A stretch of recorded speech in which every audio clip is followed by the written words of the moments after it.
Dalam video ini saya akan jelaskan bagaimana step by step Anda sebagai sales B2B untuk bisa closing deal ya.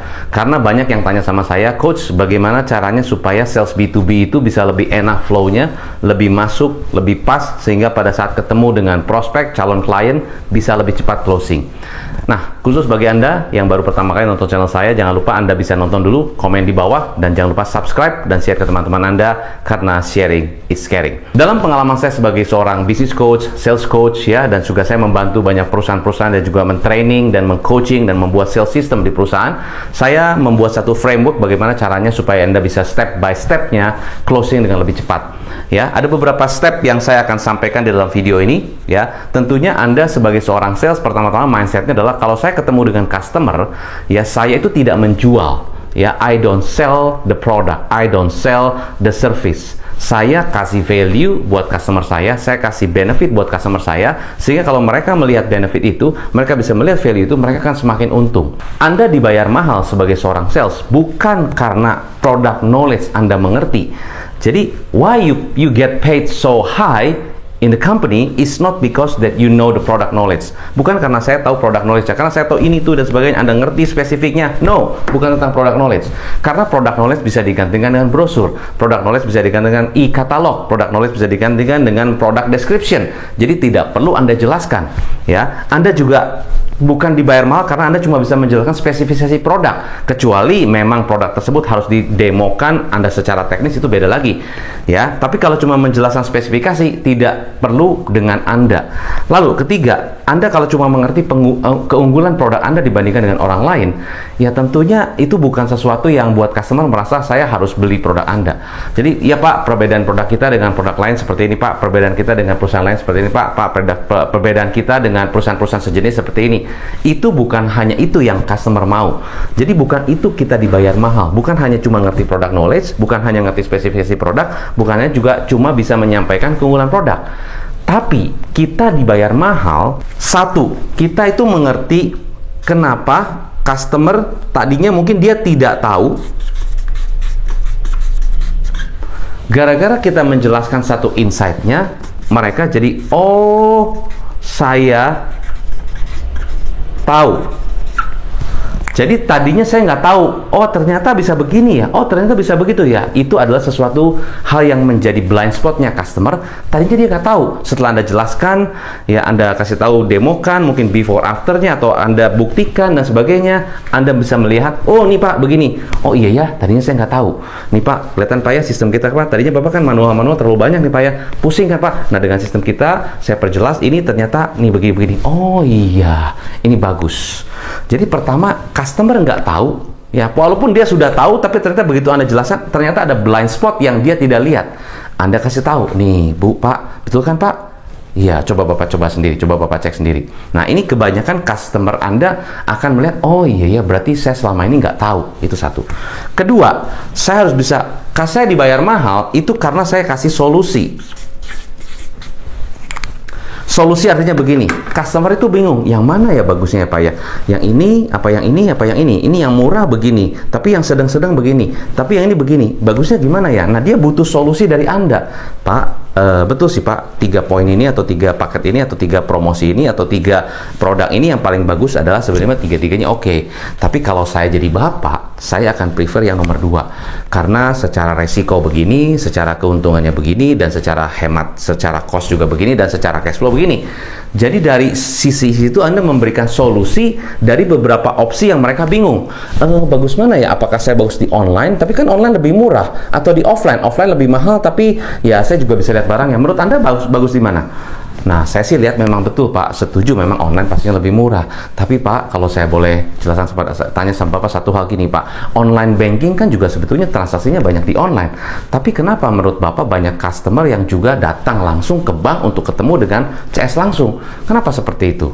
Jadi membuka pikiran dia dan membantu dia kasih solusi, itu yang paling penting, solusinya. Jadi solusi itu kita mereka bingung, aduh bagusnya gimana, apakah saya tanya istri dulu ya, atau saya tanya suami dulu ya, atau saya diskusi ya? Boleh sih Bu, tanya istri, tanya suami, boleh sih. Tapi kalau menurut Ibu, kalau suami Ibu kira-kira nggak setuju ya, itu ibu gimana? Nah itu, kalau dia nggak setuju, saya juga bingung. Menurut Ibu, apa yang membuat dia nggak setuju? Jadi kita coba kasih solusinya. Itu yang paling penting. Bagusnya saya ngambil yang tipe 6 apa tipe 7 ya? Dua-duanya sih bagus sih Pak. Ya itu semuanya pilihan Bapak. Ya itu kan ngasih solusi. Lama-lama dia bilang, ya udah deh kalau gitu saya pikirin dulu. Nah itu kan customer bingung. Pak gini Pak, menurut saya Pak ambil yang nomor 7 aja Pak. Tapi juga waktu kasih solusi nih perhatikan. Nggak kita terlalu push, tapi kita biarkan customer yang memilih. Biar ke customer yang memutuskan sendiri. Tapi kita memberi satu insight, memberi satu masukan kita, pendapat kita. Itu namanya solusi. Ya mirip seperti ini, tapi solusi itu lebih menekankan bahwa benefitnya lebih banyak yang mereka dapatkan kalau mereka memutuskan itu. Tapi balik lagi ke mereka. Ya, itu yang paling penting. Dan yang ketiga, kita dibayar mahal itu karena reputasi. Ya, reputasi itu tidak bisa dibuat-buat. Reputasi itu memang kalau customer happy dengan service Anda, happy dengan pelayanan Anda, happy dengan penjelasan Anda, happy dengan solusi yang Anda berikan, mereka akan kasih applause untuk Anda. Ibaratnya kalau Anda perform di sebuah pertunjukan, ya, kalau customer kasih tepuk tangan, itu bisa jadi mungkin mereka kasih insentifnya ya mungkin kecil. Tapi kalau mereka tepuk tangan, terus mereka sampai berdiri standing ovation, itu berarti mereka appreciate Anda, mungkin benar-benar berterima kasih sama Anda, bisa jadi insentifnya besar atau bonusnya besar buat Anda. Terima kasih ya sudah bantu saya. Ini ada teman saya nanti saya akan referensi buat kamu ya. Itu karena mereka puas dengan pelayanan Anda, mereka standing ovation. Ya kalau cuman ya bagus itu cuman ya mungkin terima kasih atas penjelasannya, saya juga jadi ngerti, cukup. Tapi kalau sampai mereka berdiri ya standing ovation, nah itu artinya Anda benar-benar perform yang bagus. Itu maksudnya reputasi. Reputasi adalah Anda mendapatkan standing ovation dari sekian banyak customer yang sudah dilayani Anda. Nah, dari ini Anda bisa dibayar mahal. Ya, tapi kalau hanya cuma bisa jelasin product knowledge, jelasin keunggulan, spesifikasi, Anda dibayar ya biasa aja. Ya, karena customer bisa cari tahu sendiri.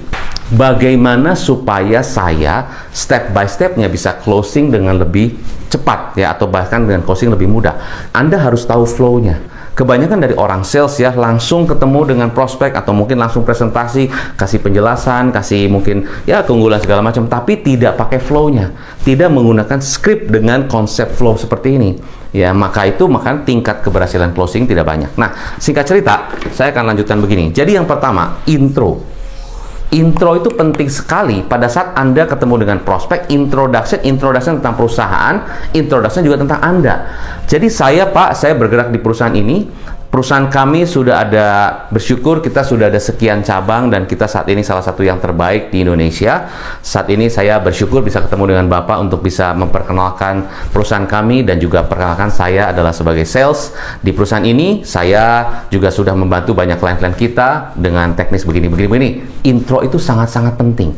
Banyak orang sales yang underestimate intro. Ya, nama saya Hendra Pak, ini Pak, kartu nama saya Pak. Atau itu gimana ya, kurang confident kan. Jadi gini, kalau Anda mau confident ya sebetulnya Anda cukup berdirinya lebih begini. Jadi orang yang nggak confident begini, orang confident begini. Jadi cuma bedanya sedikit. Jadi cara berdiri kita lain. Nah gini ya, begini sama begini, begini sama begini. Jadi begitu, bukan sombong ya, tapi begini. Nah itu confidentnya lain. Nah pada saat Anda kenalkan diri Anda, selamat siang Pak, selamat siang Bu, kenalkan nama saya Hendra ya, ini kartu nama saya Pak. Kami dari perusahaan ABC, basically kita bersyukur saat ini sudah 3 tahun dan kita sudah bertumbuh dari 3 tahun ini 30% per tahunnya Pak, dan kita sudah bantu banyak klien kita yang tadinya mereka begini-begini, sekarang jadi begini. Jadi itu introduction sangat penting.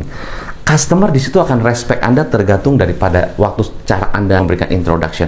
Itu sangat penting. Step pertama, bagaimana cara Anda memberikan informasi, menjelaskan dan mengenalkan diri sendiri, mengenalkan perusahaan Anda. Itu yang paling penting. Dan Anda waktu kenalan, ya, Anda pastikan mindsetnya gini. Saya itu mengenalkan, bukan saya mau sombong. Beda kalau sombong. Ya Pak, kita udah saat ini udah banyak di media, udah diliput nih Pak. Wah, dari segala macam media sampai planet bulan juga udah meliput perusahaan kita Pak. Dan kita Pak powernya paling tinggi Pak. Barangkali lebih tinggi di dunia. Burj Khalifa itu kalah kita paling tinggi. Itu sombong. Nggak boleh kenalin sombong, nggak boleh. Kita bersyukur Pak ya, kita bersyukur, kita berterima kasih karena banyak customer kita yang percaya oleh kita, maka itu kita bisa ngebangun satu tower yang ya boleh dibilang salah satu yang cukup tinggi, dan kita sangat bersyukur itu karena bukan karena kita, karena customer kita yang sudah bantu kita. Lain kan? Intro. Jadi intro itu bukan sombong, tapi intro mengenalkan dan kita apresiasi Ya tentunya pada Tuhan yang berkenan kepada kita untuk membantu perusahaan kita bertumbuh. Ya, jangan lupa, jangan merasa ini apresiasi saya, ini paling saya, ini semua saya nih, saya kreditnya saya, ini manajer saya, ini dia tuh. Jangan apresiasi terlalu, kredit terlalu saya. Itu juga sombong menurut saya. Ya, kita pertama apresiasi Tuhan dulu. Ya, Tuhan yang merencanakan ini semua, kita cuma bisa berusaha. Itu semua Tuhan yang berkenan. Ya, kalau Tuhan nggak berkenan juga nggak terjadi seperti ini. Tapi kita bersyukur Pak, saat ini Tuhan bantu kita sudah dari awal, kita saat ini mulai dari sekarang sudah 5 tahun kita bergerak di dalam perusahaan ini, kita sudah bantu sekian customer dan sebagainya. Intro itu penting. Jadi customer, sebelum saya kenal dengan Anda, saya mau sedikit tahu nih bagaimana value dari perusahaan Anda. Itu kan value, kerendahan hati. Ya. Nah, kedua, belief change. Ini paling penting juga, belief change. Belief change tuh gini, customer bilang, sekarang sih banyak perusahaan yang kenalan begini-begini sama, semua juga bilangnya pasti bagus, semua bilang kecap nomor 1, semua bilangnya pasti begini-begini. Nah, itu kan beliefnya customer. Ya, belief customer bilang semua sama, semua bilang kecap nomor 1, semua bilang begini, semua orang bilang begitu, semua orang bilang pasti produknya paling unggul. Itu beliefnya customer. Iya, menurut saya sih ya, selama ini kalau saya beli barang tuh selalu pasti di online. Kenapa? Karena online lebih murah. Saya beli barang selalu di online karena online lebih murah. Itu beliefnya dia. Menurut Anda benar nggak? Kalau menurut Anda benar, ya udah, berarti hasilnya benar. Berarti kalau Anda jual produk atau Anda misalnya transaksinya on-site, langsung ketemu dengan customer, di mana customer beliefnya bilang, saya biasanya beli online, dan selama Anda percaya bahwa beliefnya online memang lebih murah, lebih benefit, Anda nggak akan bisa closing. Kenapa? Karena Anda termakan sama beliefnya customer. Pokoknya itu kalau saya beli barang-barang ini, barang-barang Cina itu murahan, misalnya, contoh. Nah, pertanyaannya, selama kita bisa masuk, selama kita sesuaikan beliefnya kita dengan dia, atau kita setuju dengan beliefnya dia, ya berarti ya udah, itu yang terjadi. Karena dalam hidup ini kita akan selalu dapatkan apa yang kita believe. Wah, ini customer kayaknya cerewet nih, beneran cerewet. Ini kayaknya customer nih banyak minta nih, beneran banyak minta. Ini customer kayaknya banyak, wah detail banget, teliti banget, beneran kayak gitu. Jadi persis apa yang saya believe terjadi. Demikian juga customer, ini mas salesnya tukang banyak ngomong nih. Begitu ketemu kita, beneran banyak ngomong. Akhirnya, kalau saya ketemu sama sales yang banyak ngomong, saya lebih baik diem dah, lebih baik saya tinggalin gitu kan. Ya selama ini saya kalau ya banyak dijelaskan sama orang sales, memang paling penting ya buat saya harga sih. Karena apapun kalau saya beli sesuatu tuh pasti saya lihat harganya dulu, beliefnya dia. Ya, betul nggak? Selama kita bilang setuju, ya udah setuju. Tapi pertanyaan, apakah semua seperti itu? Apakah semua orang beli karena harga, betul-betul harga murah? Apakah seperti itu? Coba saya tanya Anda, apakah begitu? Anda beli betul-betul karena harganya paling murah. Pokoknya yang paling murah dan saya beli. Apakah begitu? Apakah benar beliefnya seperti itu? Belum tentu kan? Kalau begitu, ada barang yang begitu mahal nggak akan laku dong. Kalau ada barang yang luar biasa mahal, justru nggak laku dong. Kalau kita jualan perhiasan, jualan lukisan, jualan jam atau apapun, itu nggak akan laku dong kalau barangnya harganya mahal. Ya kan? Belum tentu kan? Kalau Anda bilang gini, enggak, saya belinya juga selalu yang murah. Coba Anda beli murah, contoh. Anda beli apa murah? Misalnya apa? Kopi. Ya, kopi 22.000. Anda bilang murah ya? Murah 22.000. Di Starbucks 50.000 misalnya. Ya, belum tentu itu murah. Padahal cost-nya itu berapa? Harusnya mungkin Anda bayarnya cuma 5.000. Tapi karena ada marketing, ada persepsi, ada mungkin kata-kata yang membuat Anda pengen beli, itu kan semua persepsi. Jadi Anda bayarnya 22.000. Padahal mungkin cost-nya cuma 5.000. Kan mahal berarti. Tapi Anda beli juga. Ya, jadi belum tentu kita beli dengan sesuai dengan harga murah. Jadi itu beliefnya bisa digoyang, bisa di-change. Nah, tugas saya adalah mengubah belief. Itulah kemampuan kita sebagai seorang sales, ya, yang benar-benar customer akan membuat dia sesuatu yang benar juga. Nah, itu di situ udah closing. Jadi kalau Anda bisa mengubah atau menggoyang beliefnya, itu udah closing. Jadi closing itu bedakan sama closing deal ya. Closing artinya gini, bener, itu saya nggak kepikiran. Iya bener juga ya, lebih cepat juga ya. Selama ini saya pakai manual atau selama ini saya ribet sendiri. Bener juga, itu lebih praktis. Itu udah closing. Nah, tugas kita sampai di sini aja itu udah bagus. Banyak orang sales sampai di intro belum belief change udah lepas. Customer bahkan udah dengar intro aja udah nggak serp ya. Jadi belief change. Ketiga, baru solusi. Setelah customer, oh benar juga ya, lebih praktis juga ya. Berarti secara cost juga lebih hemat ya. Iya, lebih hemat, Bu. Berarti intinya kalau ini begini gimana? Ada garansi. Nah, waktu saat Anda berikan solusi, itu customer punya banyak kebingungan yang karena selama ini dia punya belief yang lama. Oh, saya pikir gini. Jadi bisa begini ya? Iya, Pak, bisa, Pak. Oh, ini saya pikir bisa, Pak. Nah, waktu solusi, waktu handling objection, nomor 4. Nah, saran saya, Anda bekerja betul-betul Anda expertise-nya atau Anda dibayar mahal atau bobot yang lebih tinggi adalah waktu di sini. 2, 3, 4 ini. Ini penting sekali. Jadi Anda betul-betul harus tidak diganggu, betul-betul sangat-sangat konsen waktu Anda lagi di sini nih. Ya, ini terutama kalau B2B ya, masih jelaskan itu kan butuh waktu. Jadi jangan terburu-buru, jangan ada appointment berikutnya yang betul-betul mendesak, jangan ada appointment berikutnya yang jaraknya terlalu dekat sehingga nanti Anda nggak terburu-buru. Padahal di sini Anda lagi kerja nih di sini nih. Ya lagi cerita, Anda di sini Anda boleh banyak ngomong karena di situ Anda believe change customer, Anda kasih solusi, Anda kasih insight, Anda handling objection. Nih kalau saya pikirin dulu boleh nggak? Boleh, Pak. Nih kalau saya begini nanya dulu sama tim boleh nggak? Kalau saya begini boleh. Anda handling objection. Itu penting di sini 2, 3, 4 ini penting. Jadi jangan sampai ada yang ganggu. Makanya kalau saya sendiri kalau saya sedang melakukan 2, 3, 4, saya tidak mau diganggu. Ya bahkan betul-betul saya silent semuanya karena disinilah kita kerja. Ya, di sini kita kerja. Kita kerja bukan waktu kita jelasin produk, spesifikasi atau apa, bukan. Kerja kita di sini, orang sales. Ya, jadi kalau Anda orang sales atau Anda profesional atau Anda mungkin business owner yang ingin mempresentasikan produk Anda ataupun konsep Anda kepada investor dan sebagainya, di sini Anda kerja. Jadi di sini tolong Anda benar-benar luangin waktu, fokus latihan, fokus betul-betul Anda betul-betul fokus benar-benar karena Anda disinilah di challenge oleh customer. Ini kalau begini gimana? Kalau begitu gimana? Ya, kadang-kadang saya ketemu dengan beberapa customer saya mungkin nggak cuma satu. Ya, kalau kita presentasi ke 5-6 orang, ini account manager, ini finance manager, ini decision maker, ini owner, ini director, itu saya presentasi ke 5 di sini. Ini penting. Jadi semua ngangguk-ngangguk satu orang, semua satu orang banyak nanya, banyak kritis, banyak ini. Nah, di sini kita handling objection, kita jawab, kita kasih masukan, kita begini. Itu di sini. Nah, di sini customer akan lihat Anda seberapa confident bisa meyakinkan mereka semua. Ada beberapa sales yang one to one aja udah kalah waktu di sini. Kalah dalam arti waktu dia customer jelaskan, customer nggak dapat masukan yang betul-betul kena ke dia.